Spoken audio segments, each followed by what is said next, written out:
वालेकुम।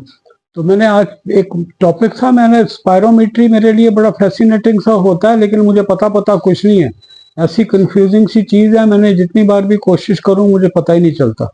तो simply lung function test करने के लिए कभी कभी वो करते हैं, फिटनेस के कोई किसी को एनेस्थीसिया देना उसके लिए मांग लेते हैं, कभी को और जरिए हैं। हम तो क्लिनिकली देखते हैं, स्टेथोस्कोप पर डिपेंड करते हैं। स्टेथोस्कोप से चेस्ट सुनी तो नॉर्मल वेजिकुलर ब्रीदिंग है और अच्छी एक्सपेंशन लग रही है, तो हम कहते हैं कि उसका फंक्शन ठीक है, 90% तो कवर कर लेता है। हमारे स्टेट लाइफ में वो कहते हैं अगर आपने इंस्पिरेशन पे आप पहले पूरा सांस निकाल के उसको मेजर कर लें और फिर उसको डीप इंस्पिरेशन गहरा सांस लेके मेजर कर लें, अगर तो चेस्ट एक्सपेंशन 6 सेंटीमीटर से ज़्यादा है, 2-2.5 इंच 3 इंच है, इसका मतलब है नॉर्मल है। लेकिन जहाँ पे ये आ जाता है आगे फंक्शन टेस्ट का, हमने जो जितने टेस्ट करते हैं, हम किसी की एंजियोग्राफी करते हैं, हम लोग डॉक्टर करते हैं, हमारे ईटीटी लिखते हैं, एको करते हैं, तो डिस्क्रिप्शन देते हैं। नॉर्मली पल्मोनोलॉजिस्ट को जब लिखा जाता है वो उसमें सिर्फ FE1 लिख देते हैं जी, एक्सप्लोरेटिव वो जो एक्सपोर वॉल्यूम कितने हैं, वाइटल कैपेसिटी कितनी है, लेकिन नीचे यूजली मैंने देखा 90% ऑफ द टाइम वो नीचे रिपोर्ट नहीं लिखते। अब जैसे कोई एंजियोग्राफी करने वाला उसने एंजियोग्राफी कर ली और आपको फिल्म दे दी और लिखा ही नहीं कि लेफ्ट मेन कैसी है, LAD कैसी है, सर्क कैसी है, RCA कैसी है, इजेक्शन फ्रैक्शन कैसी है। तो मुझे उनसे है रिक्वेस्ट कर दो, कोई सुने तो उनको चाहिए कि वो नीचे थोड़ा सा 2-3 लाइनें लिख दे कि जी ये रिस्ट्रिक्टिव डिजीज है, कैसी डिजीज है, COPD वगैरह हैं। तो मुझे कुछ टर्म्स थी, मैंने कहा चलें आपको बताऊं। एक तो ये है कि कोई आपका सुने चेस्ट में कोई वेजिकुलर ब्रीदिंग नॉर्मल ब्रीदिंग है, उसमें रुकावट सीटियाँ वीटियाँ नहीं बज रही, ना उसके साथ कोई क्रैप्स वगैरह नहीं है, तो इसका मतलब है नॉर्मल ही है। लेकिन फिर भी कुछ चीज़ें हैं जो मुझे आपको थोड़ी सी, मैं एक्सपर्ट नहीं हूँ लेकिन आपको बता दूं। एक तो लंग की वॉल्यूम और कैपेसिटी है। इसका मतलब क्या है कि जितना लंग्स हमारे जो होल्ड कर सकते हैं एयर को अपने अंदर, उसको कहते हैं लंग वॉल्यूम कितना और होल्डिंग कैपेसिटी लंग की कितनी है। फिर फ्लो रेट होता है। फ्लो रेट यानी कितनी जल्दी से आप हवा को बाहर निकाल सकते हैं, वो भी मेजरिंग टेक्निक्स हैं। फिर गैस एक्सचेंज टेस्ट होते हैं, उसमें होता है कि कितनी अच्छी तरह हमारे लंग्स से ऑक्सीजन या कार्बन डाइऑक्साइड ब्लड में दाखिल होती है या निकलती है। फिर स्पायरोमीट्री आ जाता है, ये मेजरिंग इंस्ट्रूमेंट है। मैं तो समझता था छोटा, मैं समझता था ऐसे ही कोई बॉल टाइप होते हैं, वो एक मिलते हैं 3 बॉल स्पायरोमीटर सा होता है, एक 1 बॉल होता है, सस्ता होता है, लोग लगा दाव लगाते हैं। हमारे यहाँ तो ये GSR लैब में उनके पास है, वो को 850-900 का देते हैं 3 बॉल, और 1 बॉल उससे सस्ता होना चाहिए, लेकिन वो बस लगा दाव लगाते हैं। वो नॉर्मल ब्रीदिंग एक्सरसाइजेज के लिए, किसी की तैयारी करनी है, सर्जरी की तैयारी करनी है मेजर, तो वो उनको कहते हैं आप इस पर एक्सरसाइज करें। तो वो उसके लिए ये वाला टेस्ट होता है। स्पायरोमीटर महंगा आता है, मैंने देखा वो लाखों में है। वो तो हमारे उसमें है नहीं है ना, मुझे उसका ज़्यादा पता है।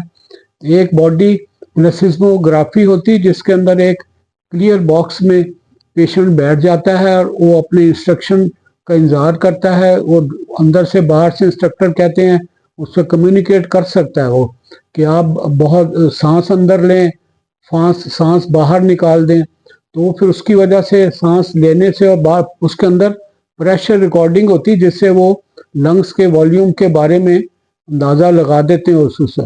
फिर गैस डिफ्यूजन स्टडीज़ हैं जिसके अंदर वो देखते हैं कि गैस का इसकी डिफ्यूजन खून में कैसे है। तो उसके लिए एक कोई सेफ गैस ले लेते हैं, जैसे कार्बन मोनोऑक्साइड है। कार्बन मोनोऑक्साइड पॉइजनिंग तो बड़ी कॉमन है, लेकिन ये गैस इसके लिए कोई इतना वो नहीं है, टेस्ट के लिए इस्तेमाल करते हैं।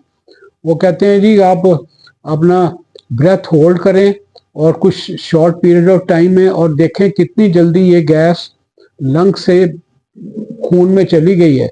तो उससे उनको अंदाज़ा हो जाता है कि गैस डिफ्यूजन इनकी नॉर्मल है कि नहीं है।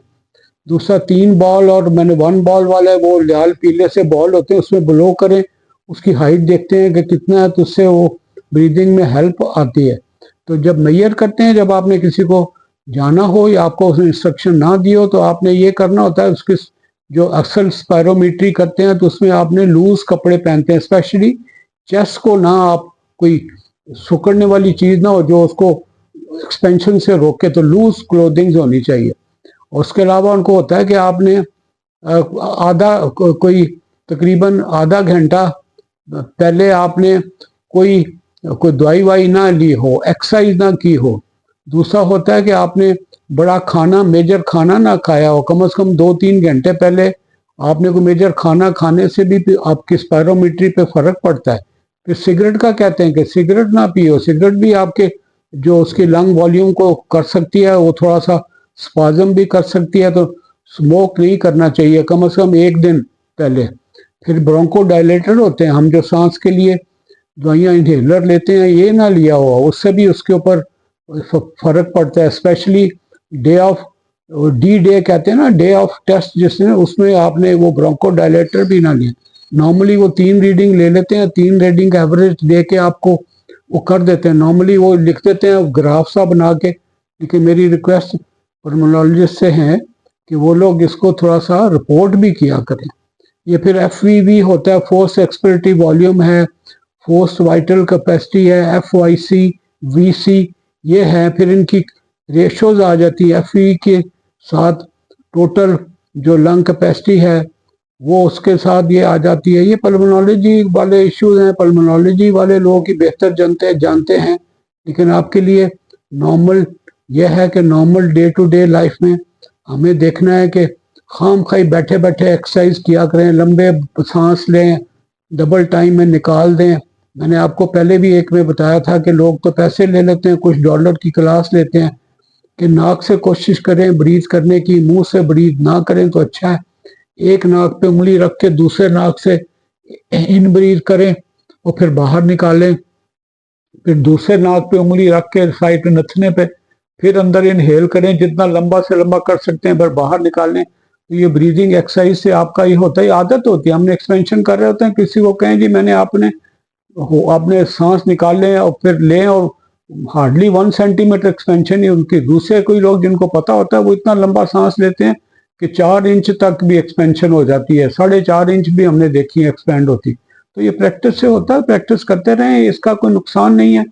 ब्लड प्रेशर के लिए ब्रीदिंग एक्सरसाइज बड़ी है, मैंने आपको पहले बताया था। जो मेरे पास जो मैंने देखे हैं 10 लोग थे जिन्होंने हैवी वेट लिफ्टर थे, उनका मैक्सिमम इंट्रावेंटिकल में जाके प्रेशर मेजर किया था 370 सिस्टोलिक, 360 डायस्टोलिक। लेकिन उन्होंने ग्लोटिस अपना गला बंद किया था, जोर लगाते थे, इतना प्रेशर। कभी आप इमेजिन कर सकते हैं 370 सिस्टोलिक, 360 डायस्टोलिक। लेकिन जब वो ब्रीथ के साथ करते हैं, ग्लोटिस अपना गला बंद नहीं करते, तो वही उनका 270 सिस्टोलिक आता है और 87 डायस्टोलिक आता है। 360 से 87 हो जाता है। ब्रीदिंग बड़ी इंपॉर्टेंट चीज है। ब्रीदिंग से आपका सारा काम डाउन हो जाता है, आपका असाब काम डाउन हो जाते हैं, हार्ट रेट स्लो हो जाता है, ब्लड प्रेशर कम हो जाया करता है। तो ये स्पायरोमेट्री एक टेस्ट है जो मुझे तो उसकी ज्यादा समझ कोई नहीं है। मैं देखता रहता हूँ, मैं चाहता तो होता हूँ, वो ग्राफ से मुझे कोई समझ नहीं आती। तो मैं तो चाहता हूँ कि ये लोग जब रिपोर्ट करें तो उसके अंदर थोड़ा सा 1-2 लाइनें लिख दिया करें कि जी ये चीजें हैं, ये ऐसे। फिर ट्रीटमेंट तो बाद की बात है। तो मैंने कहा चले एक छोटा सा ये भी है तो आपको बता दूं कि स्पायरोमेट्री क्या होती है, कैसे तैयारी करते हैं, उससे पता क्या चलता है। अपना ख्याल रखिएगा। अल्लाह हाफिज, अस्सलाम वालेकुम।